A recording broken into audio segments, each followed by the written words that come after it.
Hey, 6 o'clock. Are we unmuted? It's 6 o'clock. Okay. I'll call to order the Moraga-Orinda Fire District regular board meeting for February 18th, 2026. We have a 6 p.m. closed session followed by a 7 p.m. open session. So I'll call the meeting to order. We can have a roll call, please, Marcia. Director Hassler? Here. Director Hassler is participating by Zoom. Director Romer? Present.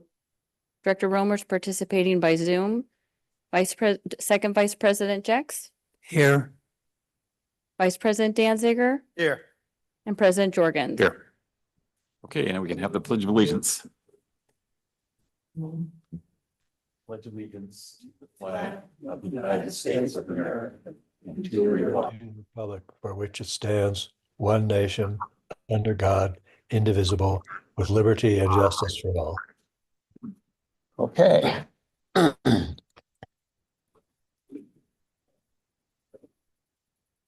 So I'll open public comment for the closed session items. And we do not have any remote attendees or in-person attendees. We have no public comment. Okay.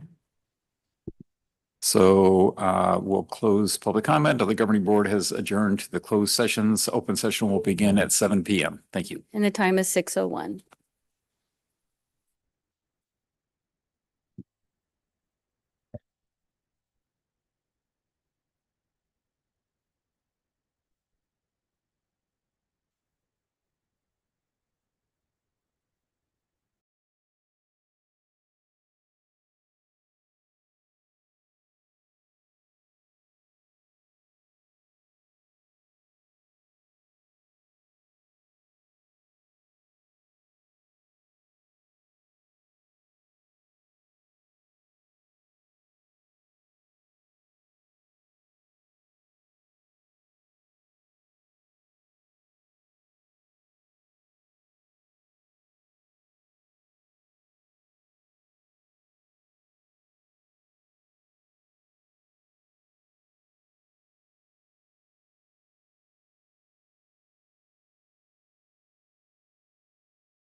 Director Jorgens, the time is 7 o'clock.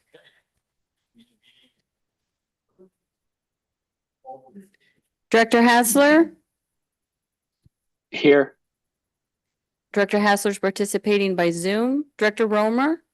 I'm here. Director Romer is participating by Zoom. Second Vice President Jex? Here. Vice President Danziger? President Jorgens? Here. Item 5, report of closed session action. There is nothing to report from the closed session. Item 6, we will start with the Life Pack 35 cardiac monitors demonstration. Oh, boy. Yes. Okay, short and sweet, right? Good. Who's gonna be the victim? There we go. We could arrange for that. No, it's. Good evening, directors. At a previous board meeting, it was a request to demonstrate a new piece of equipment. This is a LifePak 35 monitor that we've invested in. I brought ambulance supervisor Niels Tangolini to join us here this evening, and I'd like to invite the board to come up to the table here, and we'll give a demonstration, be able to answer any questions the board may have.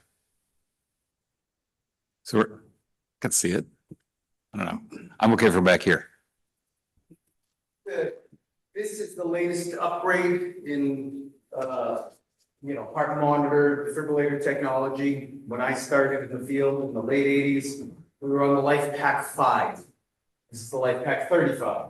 We could only look at 3 views of the heart. In the last iteration, you could look at 12 views of the heart, which could give us an idea whether somebody is having a heart attack. In this one, we can actually look at 15 views of the heart.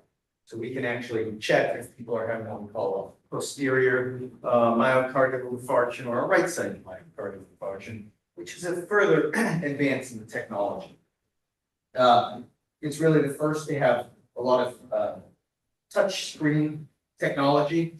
Previously, everything was hard buttons, or you use the little dial, which they still have because everybody loves it. But you don't actually need to do it. Everything is also touch screen. Like our previous monitor, it has the capability of checking somebody's blood pressure. Again, when I started, I did all this by hand. So the fact that I can put this, on somebody, and I can also check their oxygen saturation.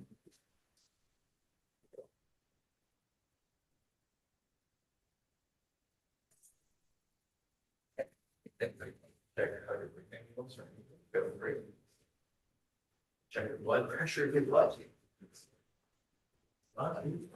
Sure, come on, I'm here. Come on. Sign it for release. I hear Right, that. they have blood pressure. Yeah. It's like a room with a coat on. So, and then it'll give us, as you breathe in, we'll be able to see how breathing is. Waveform.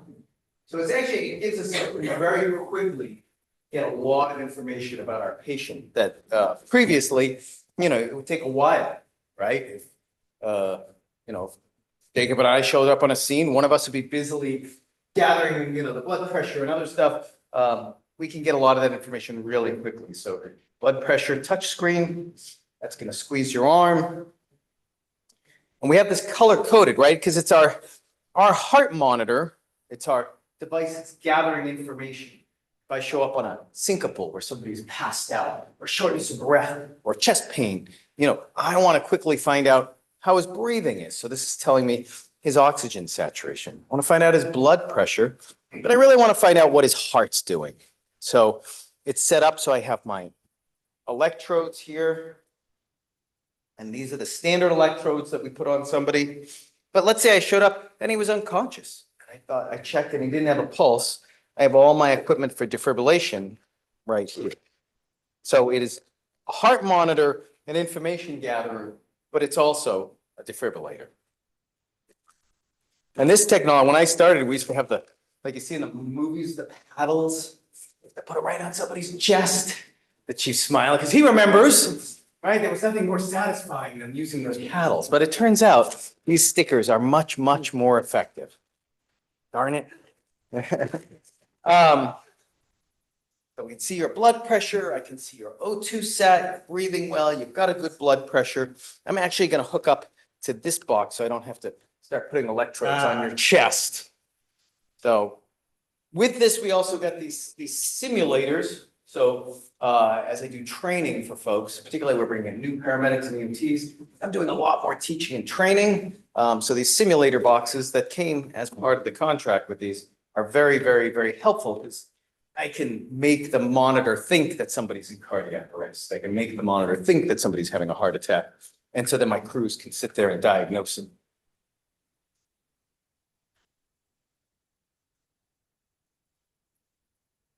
Different companies make these. Yes, there are two main makers of heart monitors. There's the company Stryker, it used to be called Physio Control. And there's another company out of Boston called, and you'll see here comes the heart monitor. And there's another company called Zoll. Those are the two main makers. There was a company, Philips, that left the market and came back in. I had a chance to see their latest product. We're really, the beauty of this, what's amazing about this monitor, and I actually, in San Francisco, we were using Zoll and we'd used Zoll for decades. And then these guys came by with this and I was like, I want to switch. So I was excited when I got here and realized that we were not only using the Stryker product, but we were getting the new one. This was amazing because it does advance the technology that we're using. Like I said, instead of just looking at 12 views of the heart, we can now look at 15 views of the heart. It'll beep when you take that off. And that's why, because sometimes we unplug it. Oh, he's flatlining. You need to use the defibrillator. But this one is also, what's amazing about this one is it's made for future technology. It's made already to start accepting other technologies in it. Okay, we gotta plug it back. That beeping is actually an FDA required noise. They used to never do that. These on the rigs are just ambulance. We have one on all ambulances, all three ambulances, and then we have one on every frontline engine. So I actually borrowed this one. The ambulance was on a call. I borrowed this one from Engine 45. Don't worry, put another monitor on there. They have a monitor and I made sure they knew. They said that was okay. But what's amazing about this is there's new technology. This device is built to accept new technology. And so one of the next steps, we're looking at jumping ahead. We're already talking to the county about doing ultrasounds, and that would be a separate device. But pretty soon they'll be able to update this device. Their next step is actually to have ultrasound that would plug right into this. So we could do the ultrasound on the screen. We're also working with a company called Mind Rhythm. It's a real next generation. It's not even FDA approved yet.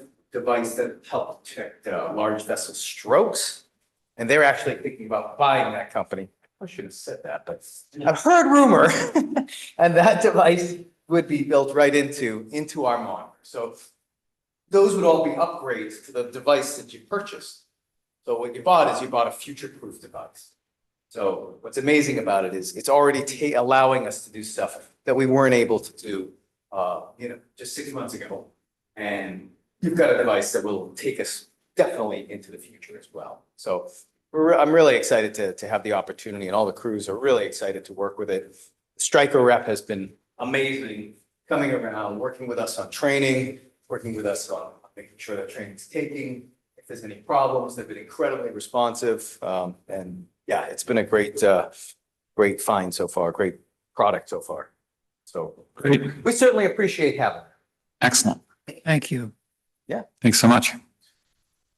Yes, it's still pretty heavy, but it's much lighter. It's much lighter than the ones in the past.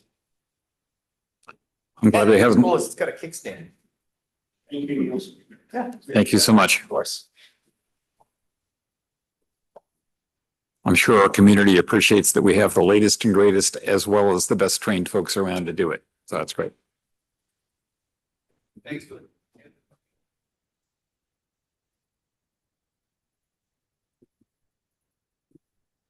Okay. Marcia, what's What's next on our little agenda since I don't see it yet? So the next thing on the agenda is brief information only reports related to meetings attended by a director at district expense. Do we have any of those? Hearing none. None? Next item is questions and informational comments from board members and staff. Nope. Hearing none. Communications received, and we have received none. Okay. And then now we're on to fire chief updates, and we will start with the finance report. Good evening, directors. We have a brief finance report this evening.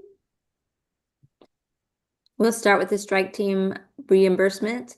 The strike team receivable update for fiscal year 2026. The estimated receivable is $877,000. We have received payments of $586,000, and we have a net receivable outstanding of $291,000. We have received $145,000 of payments in February to date. Next slide, please. The district now has $35,855,000 invested in treasury bills. The treasury bill maturities are listed on the slide. Staff will continue to project cash flows to determine the amount of reinvestment available when treasury bills mature. That concludes my report unless there are any questions. Go ahead. You have a great. No, it's fine. Mary, I just wanted to say, thank you for your service to MOFD. Thank you. Wish you well. Thank you. I appreciate it. Human resources. Update. Regarding the single role program recruitments for senior single role paramedic, we have 2 individuals starting on March 2nd. For single role paramedic, we recruited this past October and are working to schedule interviews and EMS testing. For single role EMT, 1 candidate is confirmed to start on March 2nd, and 1 candidate is continuing through the background process with an anticipated start date of March 2nd. A recruitment was open today with a final filing deadline of March 18th and a first review of applications in 2 weeks. The application period for the promotional opportunity of fire engineer paramedic 2 continues to be open through April 13th. The testing date will take place on April 20th. Finance manager interviews were hosted on January 29th and 30th. A conditional offer was extended and accepted. The candidate is now going through the background check process. Great. And finally, a fuels mitigation specialist has resigned effective February 20th, and a recruitment will be open by the end of this week to fill the vacancy. And unless there are any questions, that concludes my update. I just wanted to ask about the single role paramedics and EMTs. With these new hires, would we be fully staffed or we have to go out again? Not yet. We still have to go out it's for the seniors, right? Still, or? The seniors, I believe we will have 3. We will have 3 after the hiring on March 2nd. Okay. And that's all we're gonna have, right? Or is anybody? Must be more than that. I believe that's what's budgeted. Yeah. There's 3. Yeah, sir, we were gonna go over 1 in the paramedic category, so we had a depth of employees. This latest round of hiring should have brought us up to have enough employees to get them 5 called, get them trained and start working towards staffing medic 41. We had a couple candidates that fell out of the background process. So we'll have to go back out to recruitment. So the ones that have passed so far will be scheduled to start, and we will start that 5 call and training process with those individuals. Okay. And the fuels mitigation specialist, 2 vacancies? Because we hired one of them for the single role. Right. So yes. So one of the fuels mitigation specialists went to EMT, and then we have another one who is going to EMT as well on March 2nd. And then we have the resignation. So we have 3. Yes. Oh, boy. And sir, the one that's resigning, He is taking a job with Confire as a fire prevention, I think they called a specialist Oh. too. So, it's a step up for him. Okay. He started with us. He's done a very good job, and we're excited to see him further his career in the fire service with Confire and their prevention bureau. Are you able to tell us who the names are? Who's being promoted and who's going? Yeah. I can, yeah, okay. So Tyler Opdyke went from fuels mitigation specialist to EMT, and then Raul Sandoval is going from fuels mitigation specialist to EMT, and then Justin Linden, Oh, he is the resignation. oh, okay. Mhm. All right. Thank you. Thank you. You have to spread the word.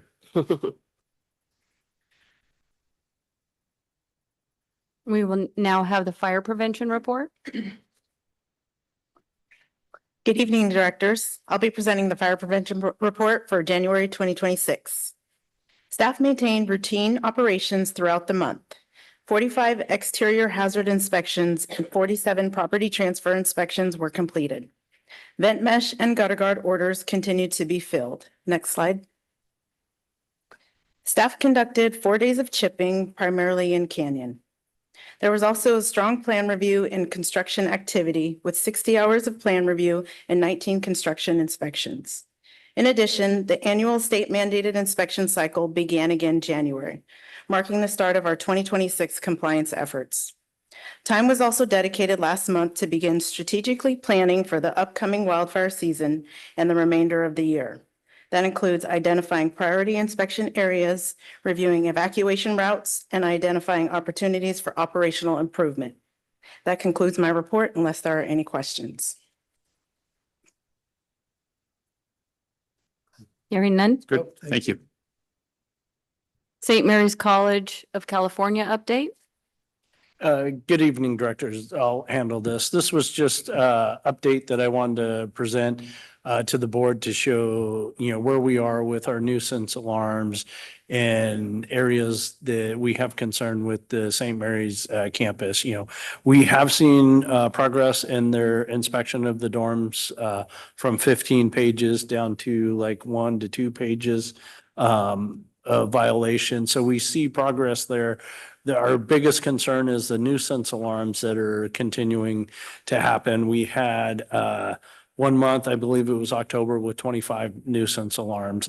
So I am working with the college staff, their financial officer, to schedule a meeting to discuss these concerns. They do have some open permits, and right now we're holding off on the permits until we can get a discussion or have a discussion on their nuisance alarm and their life safety issues. We are moving plans through the process that have to deal with the fire and life safety issues. But it was just a update that I wanted to, present to the board on where we are with St. Mary's and how we're trying to work with them. We certainly want to make sure the kids are safe. Everybody there is safe. Yes, sir. Okay, thank you. Also, directors, I wanted to give a brief update on the CERT team. A wonderful program that we have, and we talked about it in last year's budget process. That previously the city of Lafayette, who our CERT members are from our fire district as well as the city of Lafayette.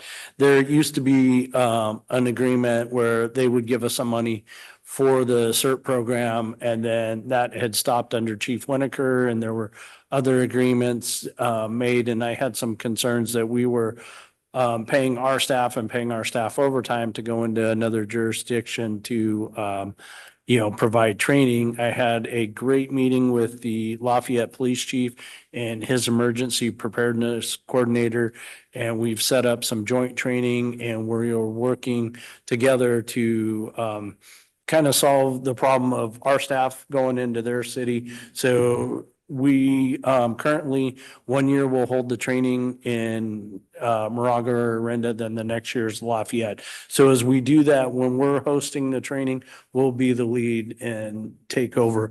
When the training's in Lafayette, their emergency preparedness coordinator, who's getting spun up working with Julie, they will be able to kind of take the lead and handle that type of training.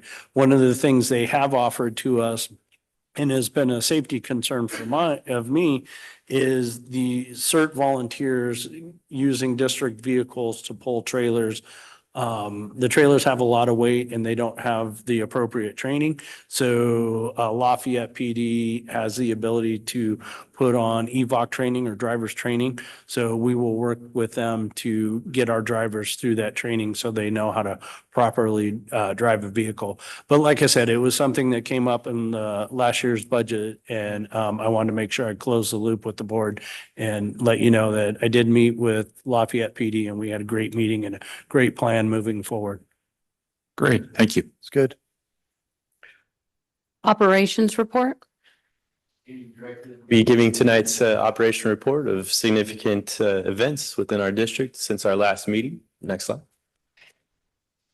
And for tonight, I'd like to focus on some ongoing projects that our staff are working on, beginning with the upcoming engineers exam, a promotional exam that's scheduled to take place on April 20th this year.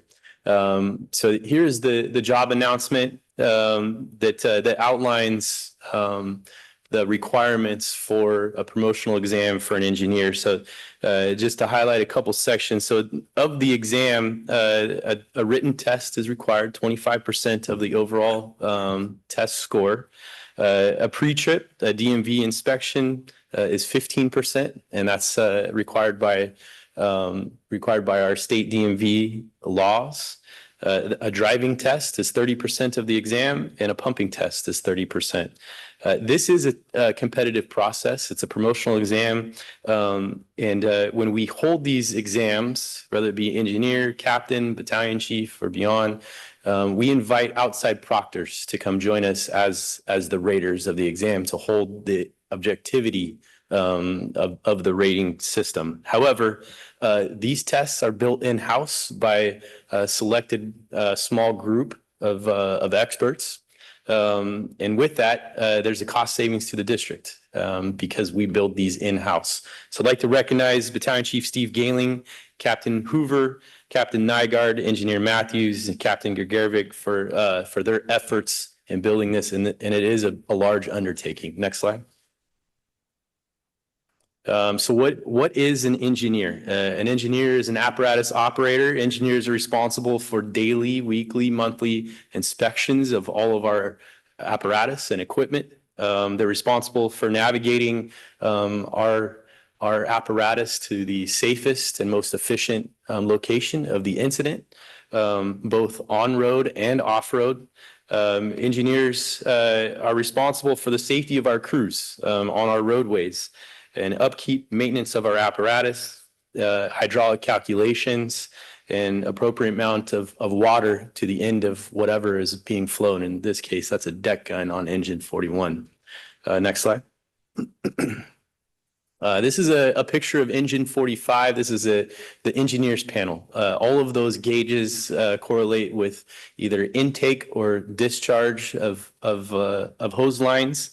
And then to your right is some example of some of the calculations that are required by engineers, the operators, to account for variables such as nozzle pressure, friction loss, elevation, and then the coefficients with the different correlating hose lines.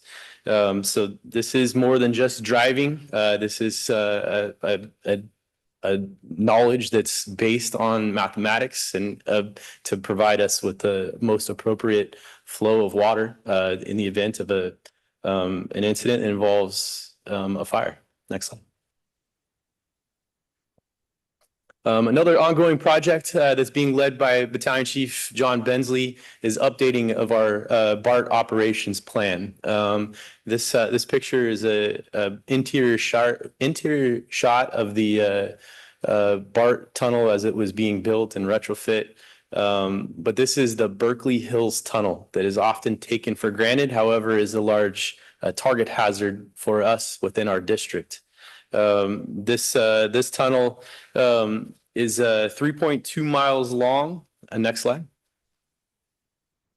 And was constructed, as you can see in this picture here, finished construction May of 1973. It also sits right on a very active fault line, the Hayward Fault, connecting us to the city of Oakland. This is certainly a low frequency, high risk situation. If in the event we put people in here and there's incidents. However, next slide. Incidents do happen. And when they do happen, they require concise plans, policies to support interagency collaboration with our partners at Oakland Fire and BART, of course. This picture here is an example on a first alarm incident within the tunnel. We could see easily upwards of 50 personnel with 16 plus apparatus. So command and control is paramount in managing these incidents. Next slide. And incidents do happen. We've had a recent train derailment here in Orinda. We've had incidents underneath the trains and tracks, and that happens. But this is a large connector for the East Bay and traveled by tens of thousands of commuters every day. Next slide. Changing gears just a bit, this gentleman, we were fortunate enough to have a visit from him after an incident involving a bicycle accident where he broke his leg. He wanted to come back and tell us thank you. So we are always grateful for those to come back and share their experience with us and show gratitude. He went out of his way and was very appreciative. Also to note, those are Stu Vignow, that's Alicia Babson and Kyle Toms, who are working tonight actually here on Medic 45. So we appreciate their hard work. Next slide. And last, I'll leave you with the next generation of firefighters. As you know, it's always something dear to us to inspire the next generation. That's a firefighter that just got done donning his turnouts and equipment and for one of our school presentations. Last, I'll leave you. I know that you've heard this from me as a PSA and members of the public. It's raining out still. With that, our increase for calls for service on our roadways. Please take time, slow down, pay attention to our emergency equipment on the roads. February 16th, shortly after 2 p.m., our crews were on Highway 24. Upwards of about 14 incidents that day. At approximately 2 p.m., there was an incident involving a passenger vehicle that slid and required extrication of the patient in the vehicle. So that means cutting them out, busting the doors, getting physically cutting them with our jaws of life to extricate them from the vehicle. From time of on scene of our first arriving engine to the time that patient was removed from the vehicle was 3 minutes and 53 seconds. Wow. So I want to recognize our crews for their hard work and diligence. This is the type of service and response that I expect from our crews and on behalf of Chief Isaacs and our organization. But that's also, that doesn't come easily. That comes with training, support, and of course, safety for us and whatever operations we're conducting. Pending any questions, this concludes my report. That's great. Thank you. Thank you. Good job. Thank you. And this is our upcoming calendar and events, which is also published on our agenda. We can now open public comment for the announcements. We do not have any in-person or remote comments. We can open public comment for items that are not on the agenda. We do not have any in-person or remote public comment. Public comments now open for the items on the consent agenda. Okay. We do not have any public comment on the consent agenda, in person or remote. Yeah, I I'd like to pull 8.6 and 8.7 for discussion. Good. So do I hear a motion to approve the rest of the? I'll make a motion to approve 8.1 through 8.5 on the consent agenda. Do I hear a second? You want to second that? Greg, I Michael. can second it. I can do a second. Seconded by Hassler. Director Hassler, Aye. Director Romer, Aye. Second Vice President Jex, Aye. Vice President Danziger, Aye. President Jorgens. Aye. It passes. Okay, Director Danziger. what would you Okay, like? yeah, on 8.6 is the resolution regarding state mandated fire inspection reports. I just had a couple of questions. I note in the report that Moraga schools are not in compliance, non-compliant, the several Moraga schools, and I wondered, I mean, this report was for 2025, we're in 2026. Are they compliant now? Can anyone speak on how Moraga's schools are doing? It's only one of the schools, well, out, the elementary schools, only one is in compliance. Correct. Good evening, directors. I can address that question. Okay. So as you can see, the three schools, Joaquin Moraga, Donald Ream, and Los Perales are not in compliance. And the items listed there are the reasons they're not compliant. No, as of today, no, they're not compliant. Those items are still outstanding. We're still working with the schools. However, they're still struggling a little bit. They've had a loss of a key staff member that was crucial in helping with the correcting the violations. So I believe that may be part of the reason they're non-compliant. But as I said, we've tried to work with them, but they seem to piecemeal their corrections and not complete all of them. So, I mean, just reading the reasons, I mean, some of them seem pretty simple to me, like labeling, but fire alarm troubles on the panel, that doesn't sound simple to me. I don't, so you're working with all of, just to try to, correct, yeah. okay, and when we're looking at the non-compliant list, 3, 4, 5, 6, there's 7 items there for those schools, including Canyon. Mm. Is there only that 7 now, or is there more? I mean, would you For- think that these are the only non-compliant list, or has new things happened since this report was? Is If that new it? things- If new things happen, I'm not aware of those, but these are the items that the inspector called out when he did the initial inspection that have yet to be corrected. Okay, The, Well- the list keeps dwindling down. yeah, okay. We've got it down this small. So do we give them a priority of which things are more important to work on first? Because, you can't do everything all at once. Correct. As long as it's not a life safety issue, those items have to come first. And I've told my inspector not to walk away from those items. If there's an egress issue, if there's a flammable, liquid or something issue like that, then please correct it right then and there before he leaves the site. In terms of priority, we don't really prioritize it. It's up to them. Like I said, it only depends if it's a extreme life safety hazard. So. So most of these things are not extremely dangerous, I guess is the point. Correct, yeah. Okay. That's good. Yeah.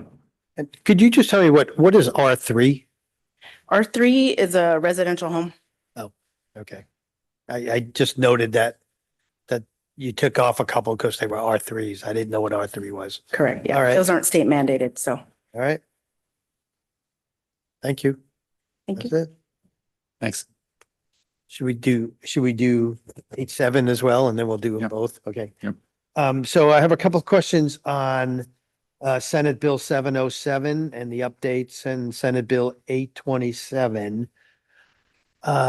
So it seems to me like we already do a lot of the items that underneath these bills.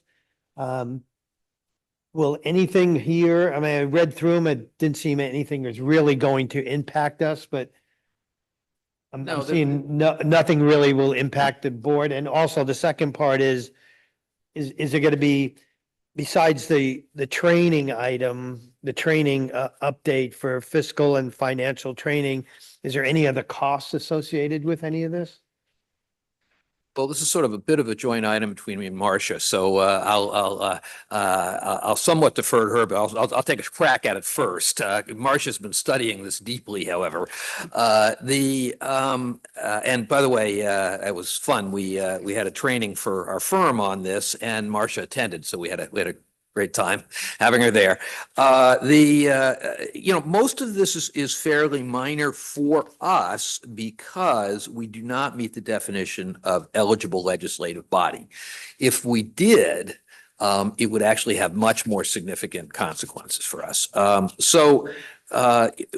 There are a few things like the verbal report on executive compensation. It now goes essentially deeper into the organization. It used to just be, this is where I get to sit there and read you what the person's going to get and all the details, and you all sit there going, "Why are you doing this?" This is now that will apply to more people, basically, and essentially your unrep handbook folks, a fair number of them might well be included in that. So it's a little broader, but it's not that big a deal. I don't know, Marcia, anything, jump out at you? There's no additional expense that you're asking about. The fiscal and financial training will be part of the Vector Solutions that we currently have. So there may be, I don't know if we pay for those trainings, but they're free to employees and to the board. So that's already part of our organization, and that should be available coming May or June. Okay. So when you get your notice for the ethics, then you'll get a notice for the financial training as well, and the sexual harassment training. Great. And the only other thing that I note is that since we we don't meet the definition of an eligible legislative body, we don't have to allow comment remotely if we don't want to, right? That's correct. Although this board, I think much to its credit, has obviously done that, has allowed it, but that's right. It is not a requirement. It's not a requirement. That's right. Okay. All right. That's all I had? You want to make a motion to? Yeah, I'll make a motion to accept 8.6 and 8.7 on the consent agenda. I'll second that. Director Hassler, Aye. Director Romer, Aye. Second Vice President Jex, Aye. Vice President Danziger, Aye. President Jorgens. Aye. Motion passes. Okay,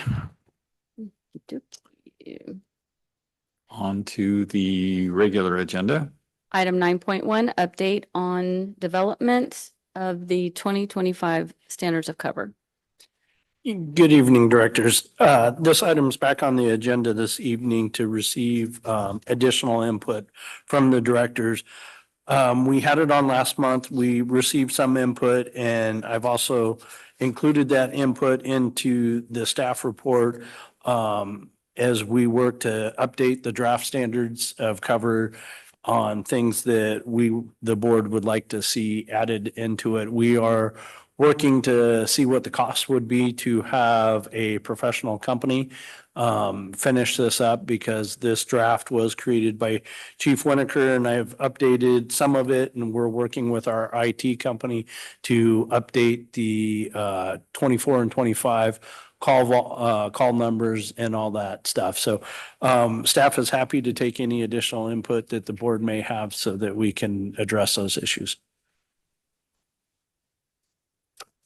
Anybody have any comments?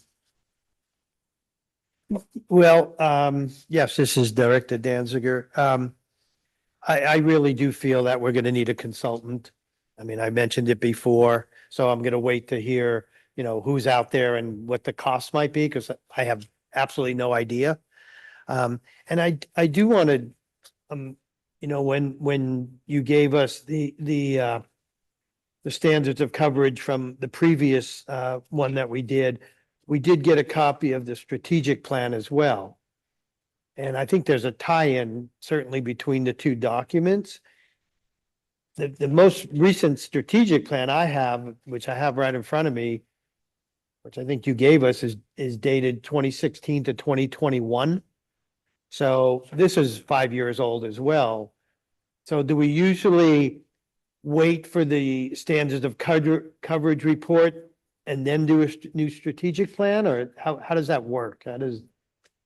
I think they go hand in hand, sir. So if we were looking to do that or to hire a company to finish completing the strategic plan, we could also have them look at what it would cost to update our strategic plan.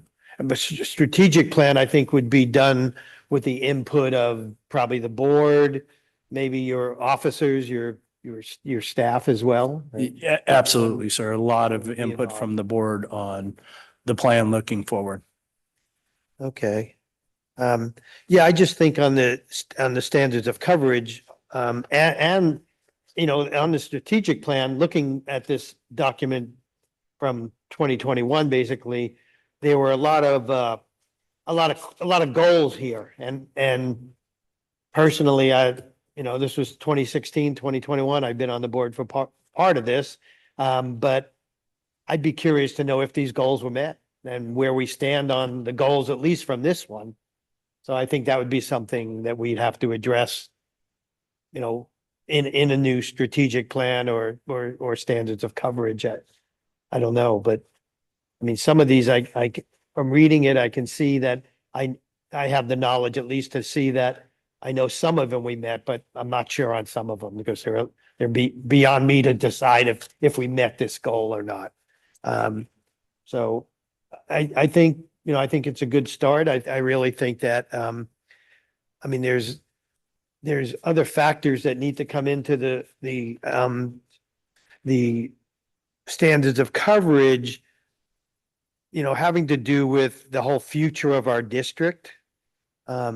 Not only the present service that we're providing, which I believe is adequate. I don't know, but I think it's more than adequate, put it that way, especially with our 2 ambulances now in service.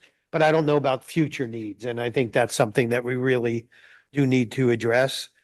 And also, like you just mentioned it, the statistics for our district presently, the current statistics, our response times and things like that. I don't really know how to gauge that. I get the report every month and I look at it, but I don't really know how that compares, how we should be doing, how we're doing. I'm assuming that we're doing fine, but I think that's something that, we can get an objective analysis of to look at. So I would look to put this back again, maybe when we can find out what it would be to use a consultant on this.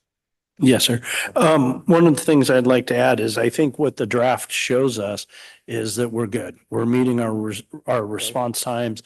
Our staffing levels are good.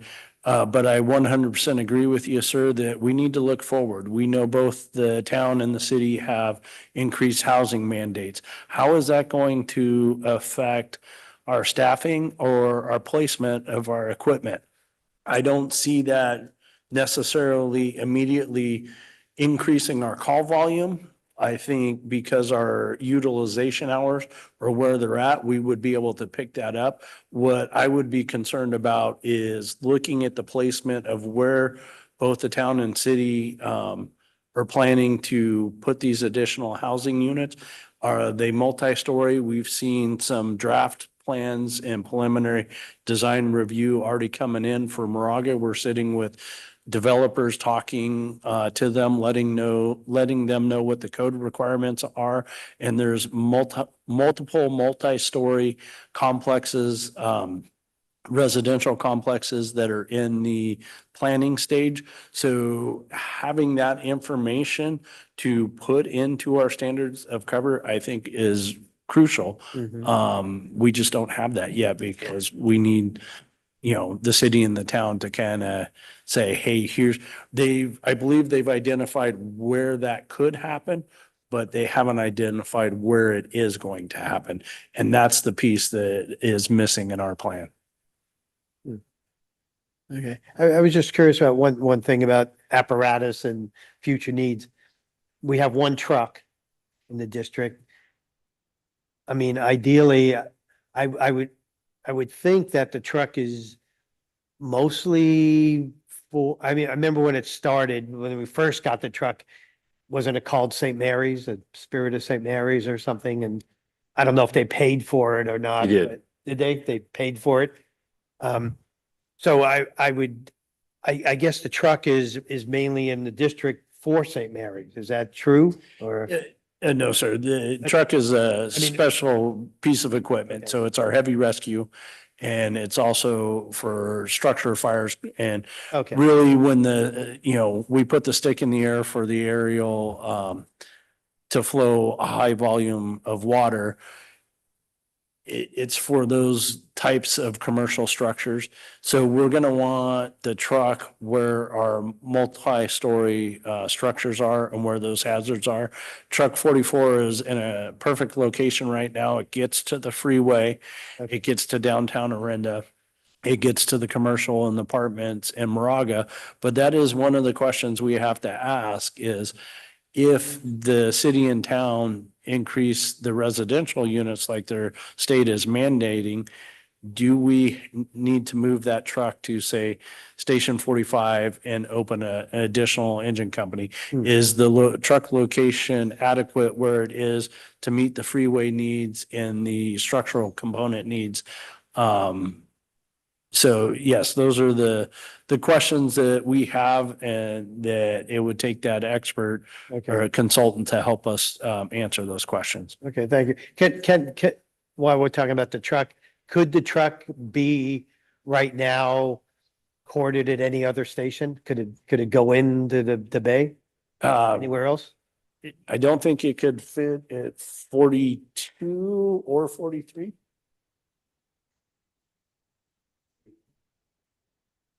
41?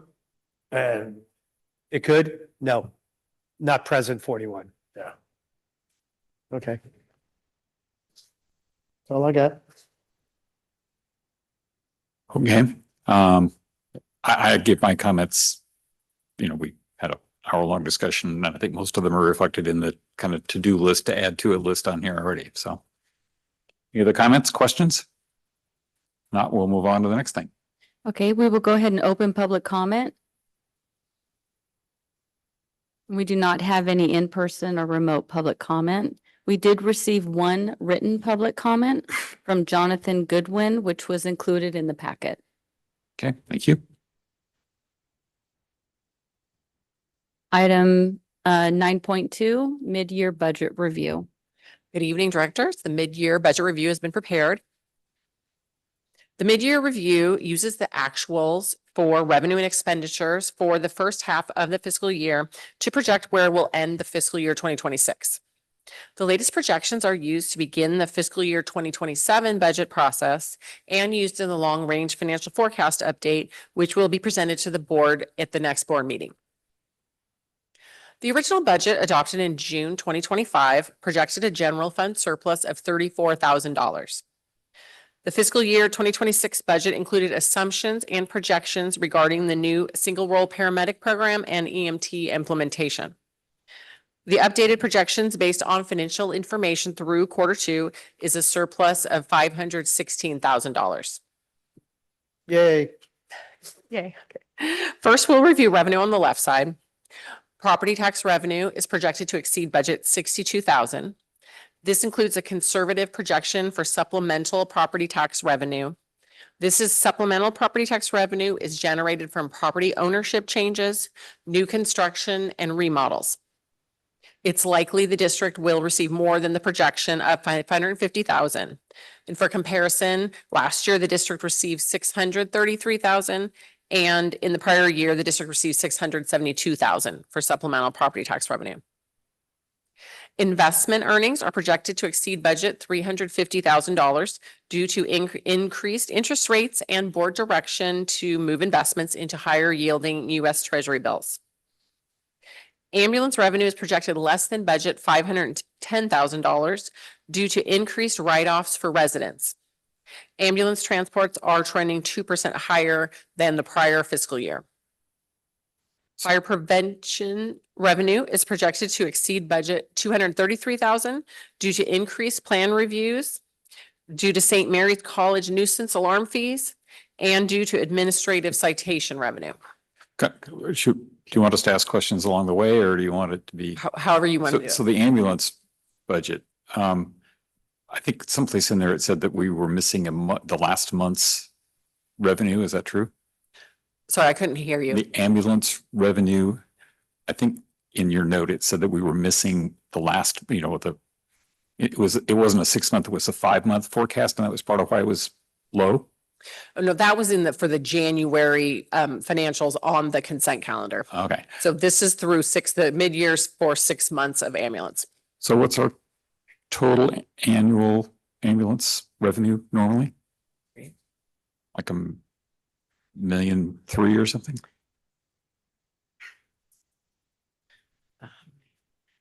I'm projecting 1.5 million for this year. So we're at the moment, we're off by $500,000 after 6 months. That seems like a huge amount. And it's all because we are having more people from Moraga and Orinda that we're writing off. Right, the resident write-offs have increased, yes. What do you mean by write-offs? Is it more people on Medicare or something? What is it? That's part of it. Okay, so we charge effectively, say, $3,000 for an ambulance transport. That's the fee set by the board on an annual basis, okay? And so then if a person has Medicare, then Medicare pays what they pay, and it's nowhere near $3,000. Right. Okay, so then that delta gets written off. And depending on, whatever the insurance is, or if a resident does not have insurance, so that's what the resident write-offs are. I just find it shocking to believe that number increased. If the 510 continues, that means we're going to write off $1 million out of $1.3 million, more than we expected. That sounds like a really big problem. I'm kind of shocked that it could be that much more, because historically we've only written off, 15 or 20% of our total bill because of local people we're writing off. Most of it is people that get in accidents on the freeway and things.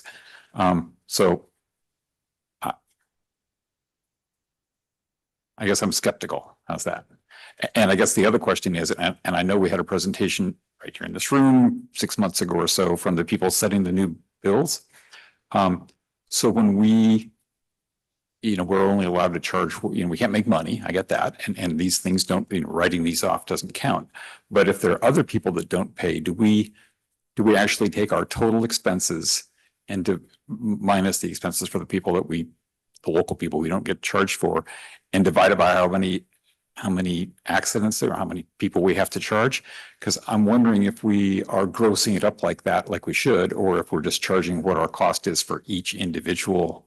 In other words, they should pay a little more because some of the people aren't paying. Do we actually do that? Or are we only charging what our cost is for that particular, the average run? Because there's a difference. Do we include bad debt, in other words? Right. The ambulance fees under Prop 218, they're based on the district's, how much time the district spends on a call on average. So it was based on, okay, we send a paramedic and, it's based on the salaries and benefits of the people responding to the call. So that's underreporting it then, because by definition, we don't get paid for part of it. People don't have insurance. They just don't pay us. So the fact that we spend X number of dollars to go service Joe, who happens to have insurance and things, and we get paid is great.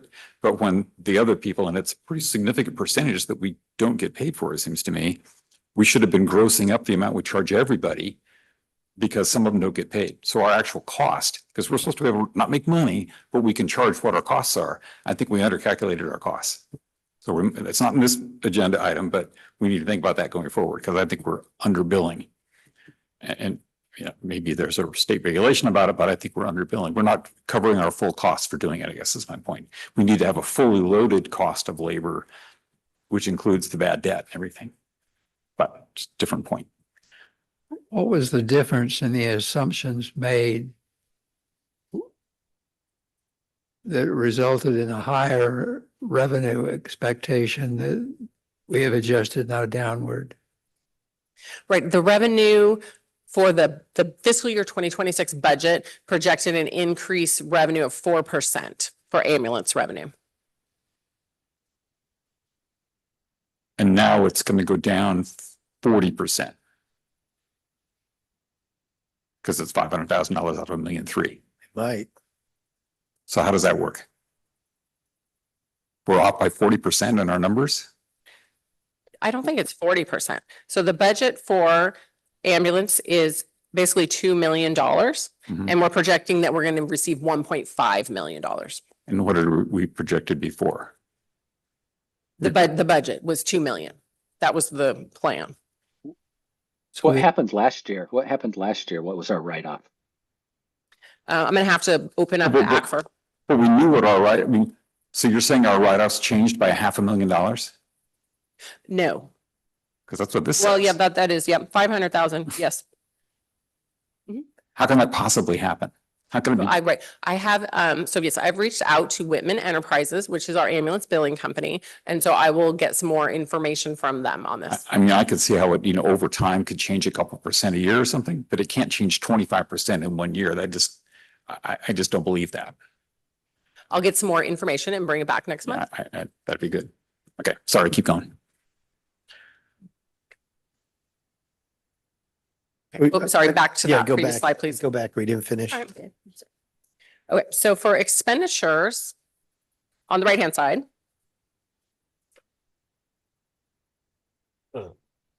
So salaries are projected less than budget, $669,000 due to 3 factors. First is the timing of the single role hiring. We had certain assumptions of when we would hire in there, and then we had reality of when we actually hired. We had 11 EMT positions in the budget and 7 have been hired. In addition, we had 3 personnel on unpaid leave. Overtime is projected to exceed budget $842,000 due to the 3 employees on unpaid leave and workers' compensation injuries. Strike team overtime is projected less than budget $256,000 due to decreased activity. Retirement contributions are projected less than budget $343,000, again, due to the timing of the single role hiring, the 7 EMTs versus 11 budget, and 3 employees on unpaid leave. And finally, professional services and labor negotiator expenses are projected to exceed budget as listed on the slide. Okay. This graph shows strike team activity, and you can see we had decreased activity in 2026. The district started the fiscal year with $22 million in general fund unrestricted fund balance. The projected surplus would increase the unrestricted fund balance to $22.6 million, which exceeds both the fund balance policy minimum and the goal. But a lot of that's because we delayed spending money on big capital things, right? Sorry, I can't hear A you. lot of that is because we delayed spending money on big capital things. Well, no, so this is general fund, not I know, capital. but we transfer $2.5 million out of our general fund every year to go fund capital things. And so this is just before you did that. Right? So, okay.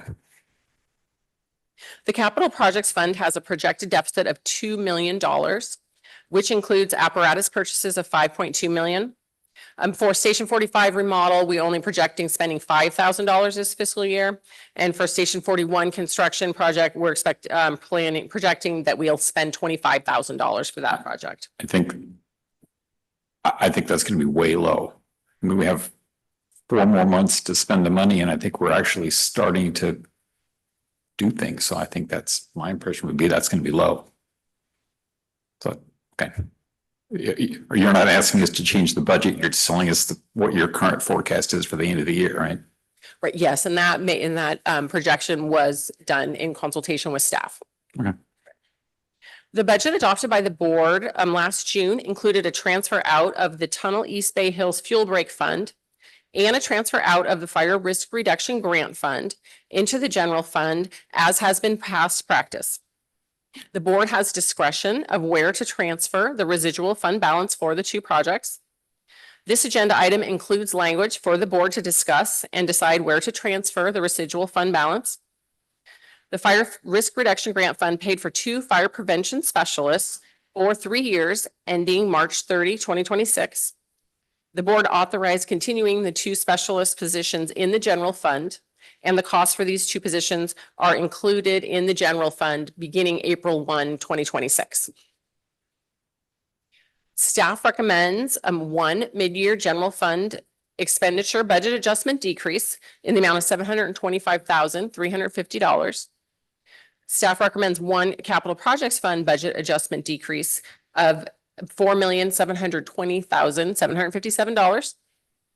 Staff requests board direction regarding authorization of the 3 operating transfers that are budgeted and listed on the slide. Next month, the updated long-range financial forecast will be presented to the board. In April, the board will begin discussions regarding the fiscal year 2027 budget.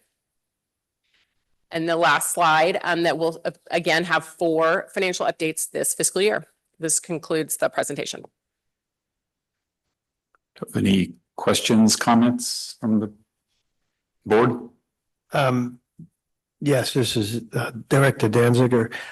When for the calendar that you just showed, can you just go back to calendar one more time? The previous slide. No, yeah, that's good. So I'm not sure where, but well, I guess it would be when we start our in April, our budget workshops. I'd like to see a clear breakdown of the single role, that whole group, you know, just everyone who's involved in the single role, you know. I'm sure that would be something that would be included, but you know, break it out so we can really take a look, including the supervisor and, you know, everyone that we've hired by then. So I think this, you know, I am concerned too about the ambulance revenue, but I think it was a good, clear report for me. So I'm ready to approve. Director Hassler or Romer or Jex? No, I think it was good too as well. I don't have any other questions. So if nobody else has a question, I guess we've talked for a number of years actually about what to do with the administrative fees that we get from these grants that we've received. And at least the big one, the 720-some thousand or 50,000, whatever it was, is one for the East Bay or East, what's it called? The tunnel, East Bay Tunnel Hills Project, whatever it is. I think we've heard a number of times that it's more efficient to maintain the fuel breaks than it is to do them and let them just sit there and deteriorate and then have to go back and spend a lot more. It's more efficient if you maintain it reasonably often, because it's not as, you know, it isn't brush, it's things you can weed eat instead of having to go out and use something, a macerator to do brush. So I would propose that rather than putting the funds that we have from at least that 725,000 into the general fund, that we set up a new fund that we use for maintenance of the fuel breaks that we have, because we have a fuel break now that goes effectively all the way around the district. And I assume it would cost a fair amount of money to keep that going each year to do the weed eating and whatever. But it should be a lot less than it would cost 5 years from now to go out and have to chop all the brush down again. So I would say, rather than at least on that one number, we should put that, rather than in the general fund, we should put it into a special fund that is specifically used to support, you know, the fire prevention efforts that we have and maintain those fuel breaks and, you know, pay more, you know, allow more work to be done by Dennis Rain and his, you know, crews that go out and chop things down. Anybody else have any opinions about that? Chief, Director Romer, that makes sense to me. do we have any other opportunities for funds to support, to do this kind of work, future work on the fuel breaks, or? We're always applying for additional grants for maintenance. CAL FIRE has opened up their grants for maintenance. It used to be just for new projects. We submitted and we were not selected this last year. So it would be super helpful for us to have additional funds to hire Crew 12 as we're coming into burning season. as things start to dry out for that pile burning. We use our fuels mitigation specialist for pile burning, but we really need the hand crews, the firefighter crews, with our staff, our firefighters that bring out the engines to do those larger prescribed burns. It would allow us to have crew 12, you know, as Director Jorgen said, the limbing and the weed eating, it's easier and more efficient to do the maintenance right now, a year after the completion of the project versus, you know, 3 to 5 years where the growth has been significant. So I think it would be I would definitely like to see that and support it. It would help us and the prescribed fire program to continue maintaining those fuel breaks, not just the Tunnel East Bay Hills, but the North Orinda shaded fuel break. We still struggle to get in there and maintain with prescribed fire and getting hand crews in to do that maintenance work. Director Danziger, Gloria, when you said that it's projected at the end of the year we'll have a surplus of $516,000, does that include moving that 727 into the general fund? Yes, it does. Does. Okay. Well, Director Jorgen's, President Jorgen's idea about using some of that funds to maintain the fuel base, I think that's a good idea too, but I'd like to see, I wouldn't say, right, I wouldn't be in favor right now of just saying, put this money in a separate fund because, you know, that money is part of what we have to end the year with a balance of $500,000. And so I would like to see maybe the chief come back to us and see what it would cost to do some work on those fuel breaks. Instead of just taking all the money and putting it into a separate fund right now. So I think that we've heard in the past, I think that the cost, I'm not saying to spend it all in 1 year. I'm saying to put it into a fund that we could spend over time as we need to, rather than, you know, it's not just that it goes into 1 year's budget to be allocated for that. If it makes more sense to put in so we break even on the budget to put in the $510,000 instead of the seven, whatever. I think that would make sense. I think that's a reasonable thing to think about so that we, you know, we don't go into a negative funding situation. I think just spending, you know, allocating that much seems like a reasonable idea. Mm-hmm.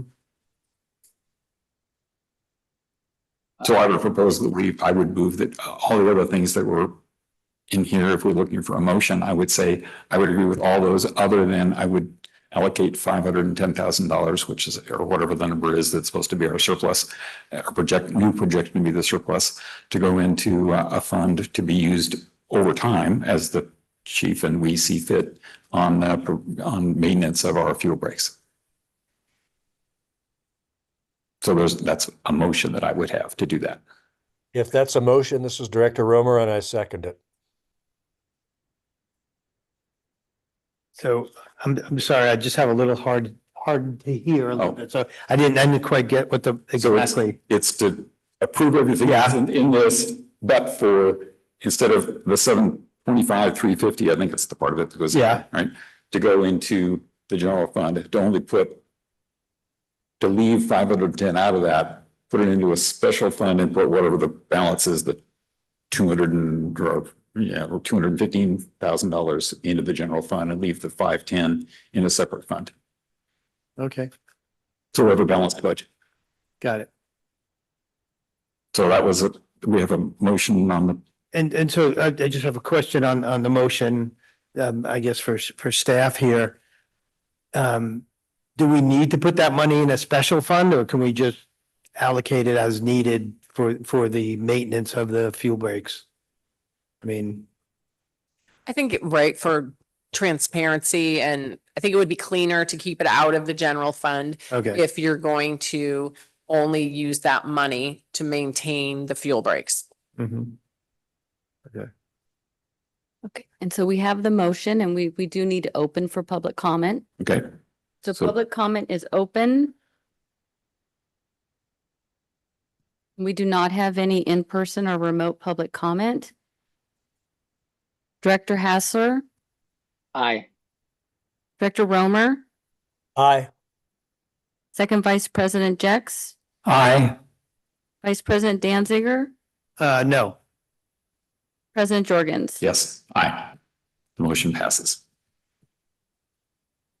Item 9.3, determine the amount of the OPEB trust contribution. The district participates in the PARS Trust for OPEB and pension trust contributions. The budget includes $405,233 for an OPEB contribution, which is the amount in the most recent actuarial valuation. For a pension trust contribution, the budget includes $1,660,574. The amount and timing of both contributions is subject to board authority. Staff recommends the board determine the amount of the OPEB trust contribution and the amount of the pension trust contribution and authorize transfer of district funds to complete the trust contributions. Any questions from the board?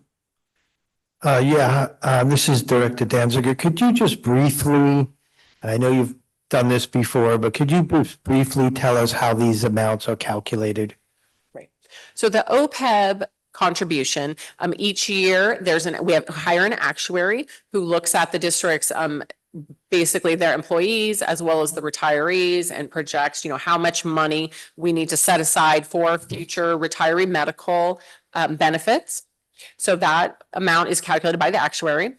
Then for the pension trust, that amount is calculated using the software, the actuarial software that the district subscribes to. And so basically we put in the Cicera information into the software and use a 6.25% discount rate. And it tells us how much money we should be setting aside for pension at a 6.25% discount rate, which is lower than what Cicera uses. Okay, thank you.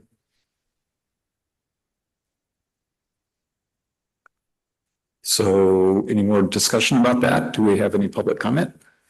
Public comment is open. We do not have any in-person or remote public comment. Do I hear a motion to approve the agenda item as stated? I so move. Second. Director Hassler, Aye.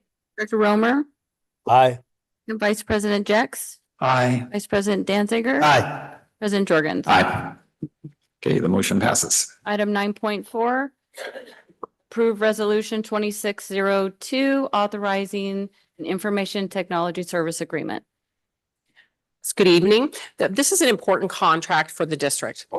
Technology affects everything we do. Most importantly, technology affects our emergency response. Technology is used for everything from dispatch to maps and how we get to the person who needs help as quickly as possible. Technology affects our communications, efficiencies, board meetings and public participation, and everything that is done in administration. This is an important contract for the district. This is the fourth time I've put this information technology contract out to bid for the district. In the past, we only received proposals from one firm, the incumbent firm, which is Definitive Networks Incorporated, which we call DNI. So this time I made two changes to the RFP to try to increase competition. First, I made the term flexible. So the bidders could bid for a 3-year contract if they wanted. If they preferred 5 years, they could bid 5. Actually, the bids we all got, they bid both. They bid 3 years and 5 years. Also, we made it flexible. Currently, we receive 24/7 support from DNI, but we wrote it, the RFP to say, okay, because that scared some vendors away in the past. So we wrote the RFP to say, okay, propose what you think, what works for your firm, basically, 24/7 or only during business hours. And we got some variations of that. So we had held a pre-proposal conference in December, and I had 13 vendors from 13 different firms attend. I received over 100 clarifying questions over the course of about 3 weeks, and I ultimately issued 9 addendums to answer the 100 questions. When it was all said and done, we received 4 proposals from 4 different firms. I made changes to the RFP requirements to try to improve the service we receive from the IT provider. The last couple of years, we've had some service issues with DNI. In the current IT contract, there are monetary penalties that are built in if the provider does not meet certain criteria.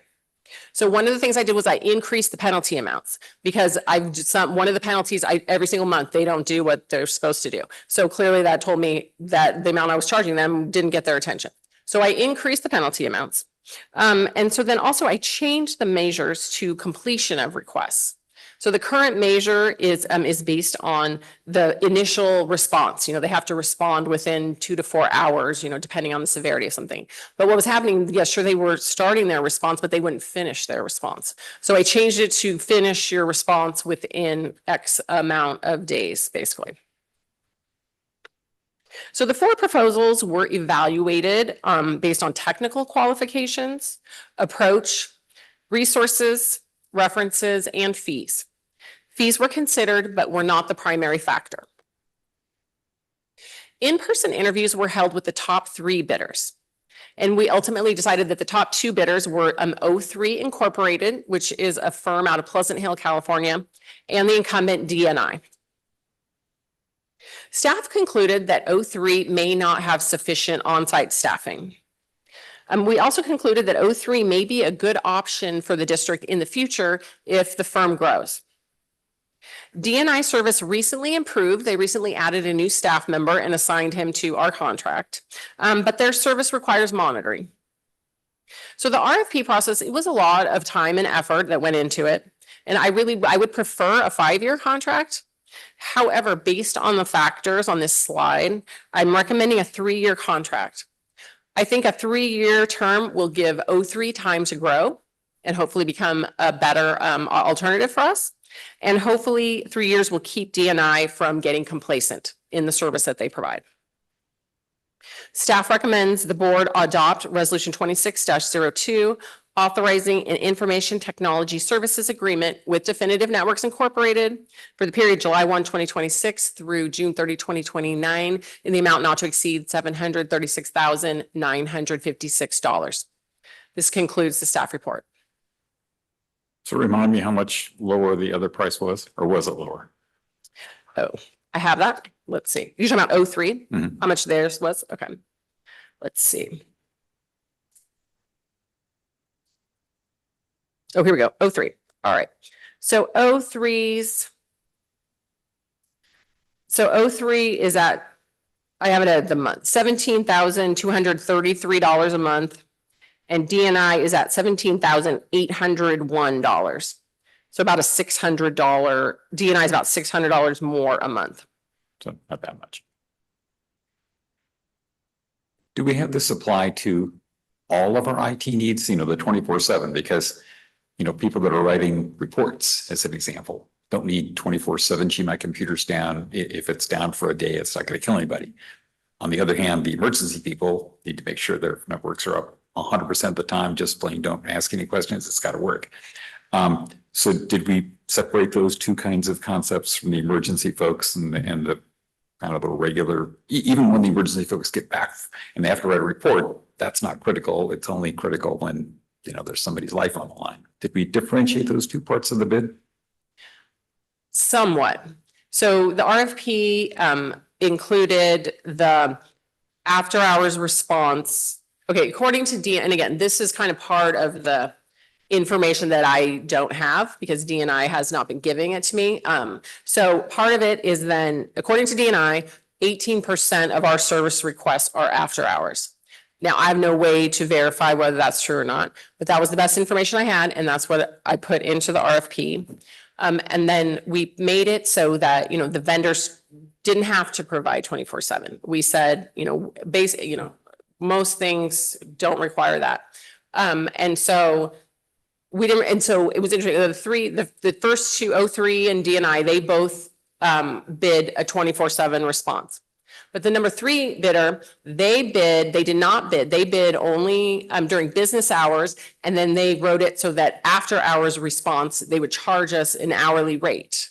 So, right, so when they had to respond, and they said they were actually really good too, the third bidder, they were a viable alternative as well. Marin IT. And so how they said, you know, and I said, well, what happens if, you know, if I have a firefighter working on Saturday and the person puts in a help desk ticket, are you going to charge me, you know, $150 an hour, you know, for that? And they said, no, they said that they will, you know, check in, you know, basically they know if, you know, they have the expertise and they would know whether something really needed an after hours response. So that's how Marin IT approached it. But these first two bidders did not, you know, they just bid 24/7. So how much was the Marin one cheaper? Well, see, that's what's hard to compare, right? Because so their response, okay, without the 24/7, they're at $16,115 a month. Plus, and you know, they would bill us for Plus after the hours. 15, yeah. So that's kind of the unknown because we So don't. they're all in the same ballpark, basically. Right. Okay. Plus you said they're a very small company. I mean, you mentioned that in here that they were small and if they had more staff, right? No, that was on That was 03. 03, yeah. That was on 03. Yes. Marin is also a small company though, right? No, they were, Oh. they were larger and very established. Oh, they are.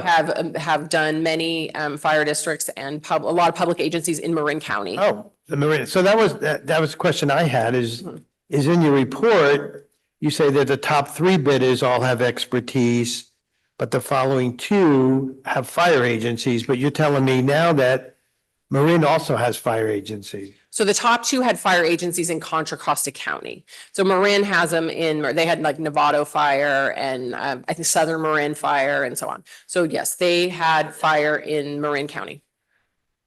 And why would that matter to us if it's Marin or if it's here? I mean, why didn't you include them in a further analysis when with 03 and DNI? I mean. So, right, so we interviewed Marin IT, we all sat down, they brought two people from their firm, Chief and I and Deputy Chief Lambert, we interviewed them all. Marin IT, they seemed less familiar with a couple of the operational platforms that we are using. Okay. Are they platforms that are used only in Contra Costa? Is that what it is or? The programs or the softwares are they're programs that can be used nationwide. Their current customers don't use them. Oh. We do, and it's the programs we use to track everything. So it's our response times and all that stuff that happens on the back end to tell us, you know, when an engine's responding, when they're arriving on scene, and that analytical piece.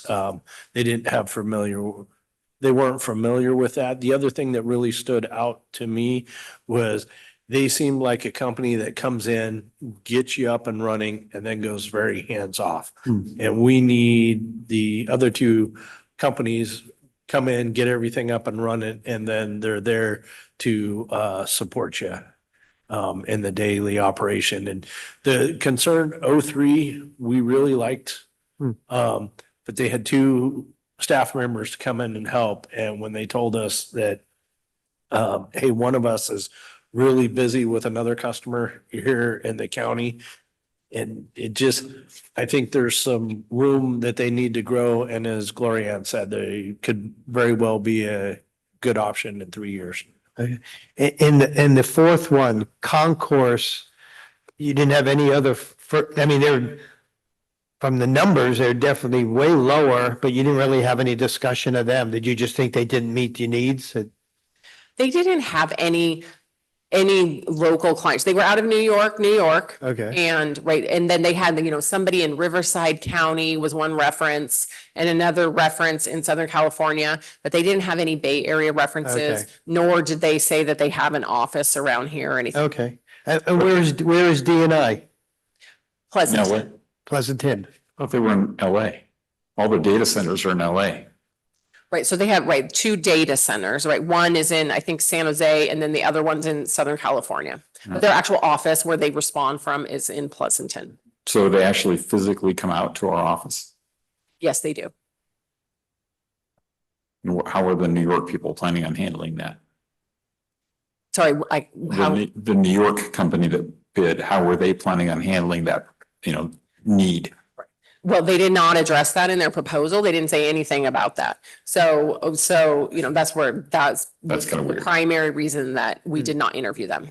So what's the, again, the government bidding contracting stuff is always seems bizarre to me, but, now that we have 2 or 3 competing proposals, can we go back and say, well, thanks for sharing. Now give us your best and final?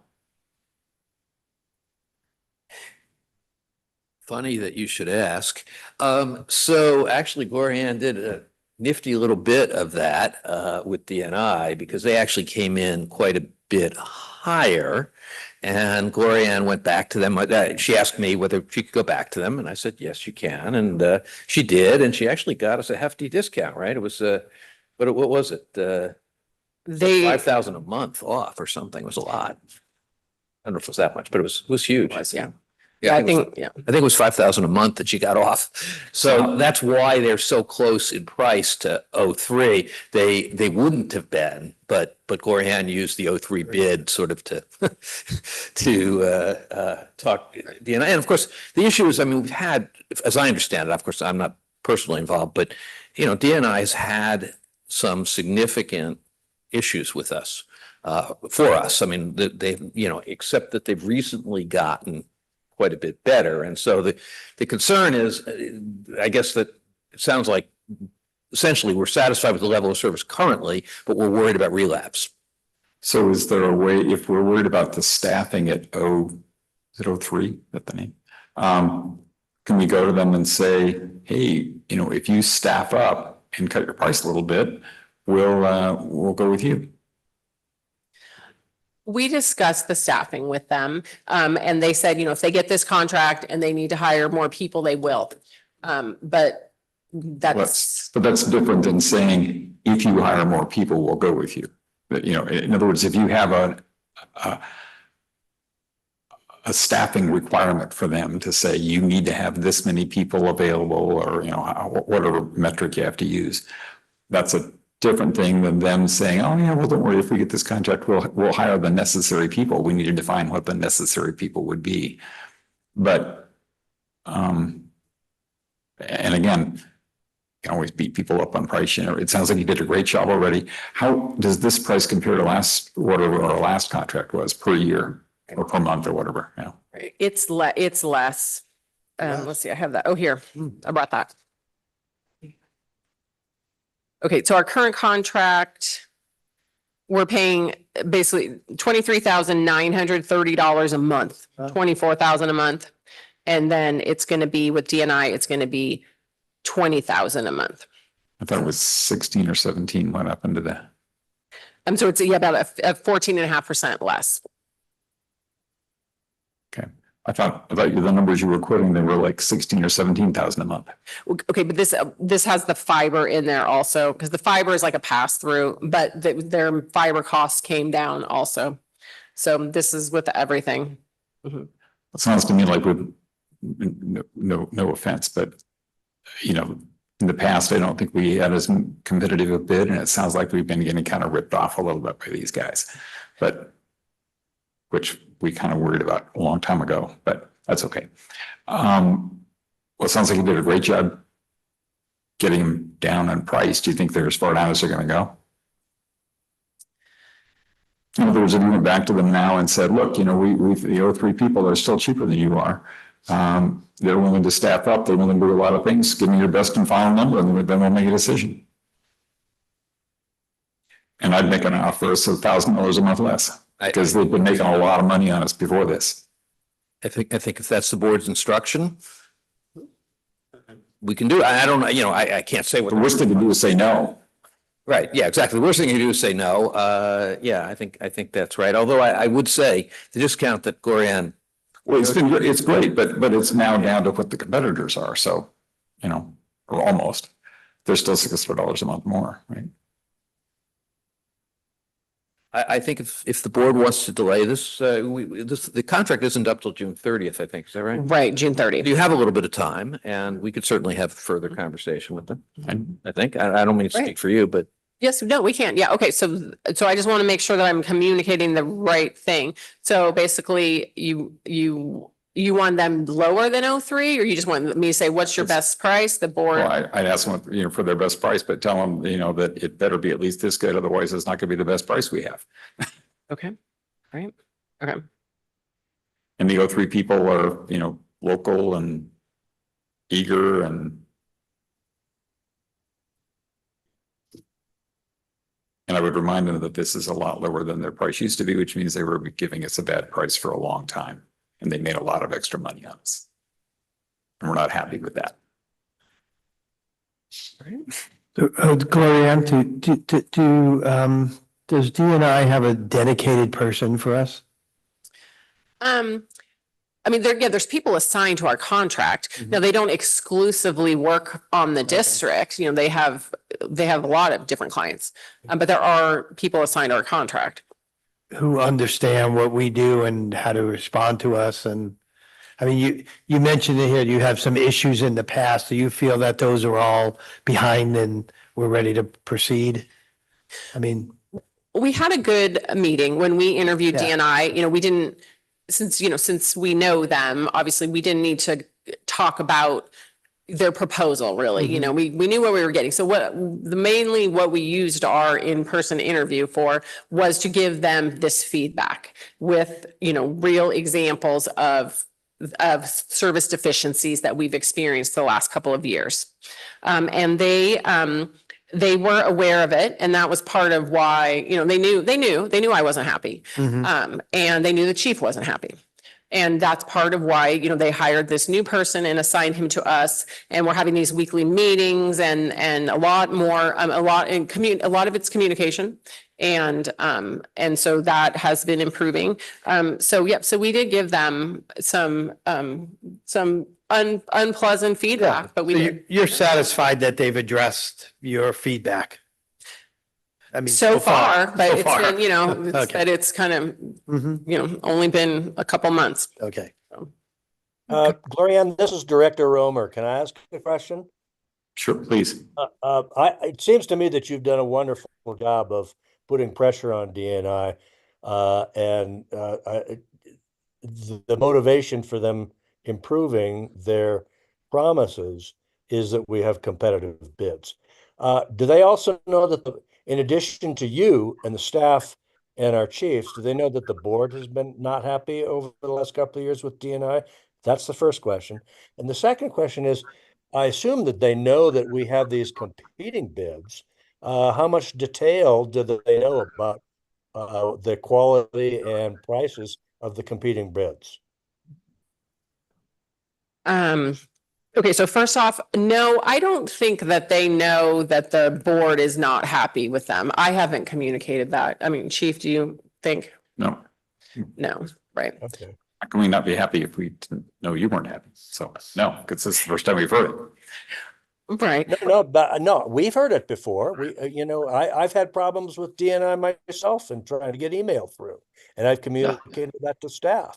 So, one of the advantages of this is that if you're going to have additional conversation with DNI, it makes you not so much the bad guy.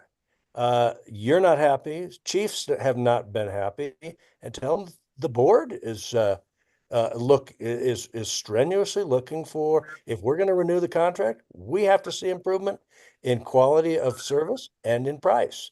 So, I mean, they can go on YouTube and see what comments Director Jorgens has made during this session, but they probably don't. So all I'm saying is you have the opportunity to present a little bit more information to them that, that the board is putting pressure on you to improve their quality of service and their price. Do you understand what I'm saying? I mean, this is no criticism of you, Gloria, because I think that you've done a great job of handling this issue.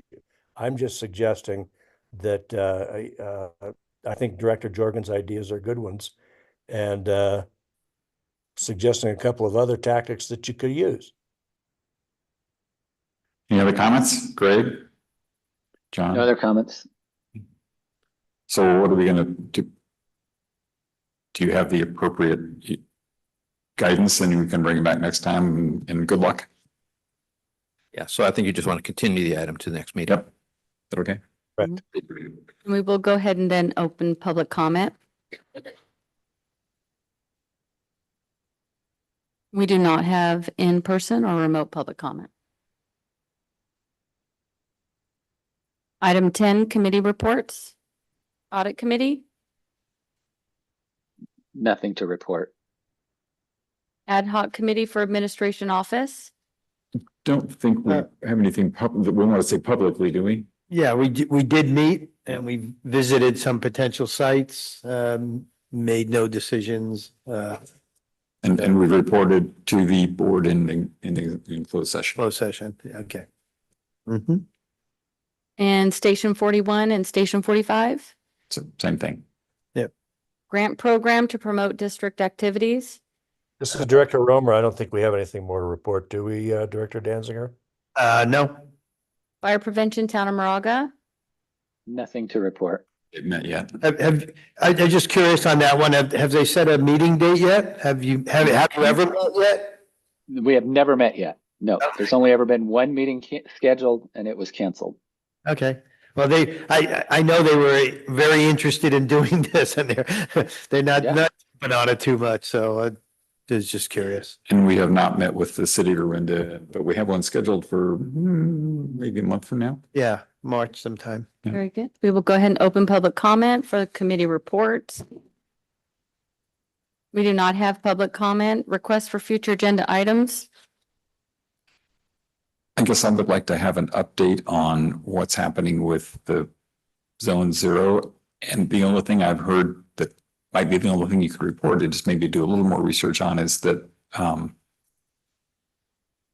the FAIR Plan, the group of insurance companies that, have at least in the past had in coverage here are the owners of that or the runners of that, I guess.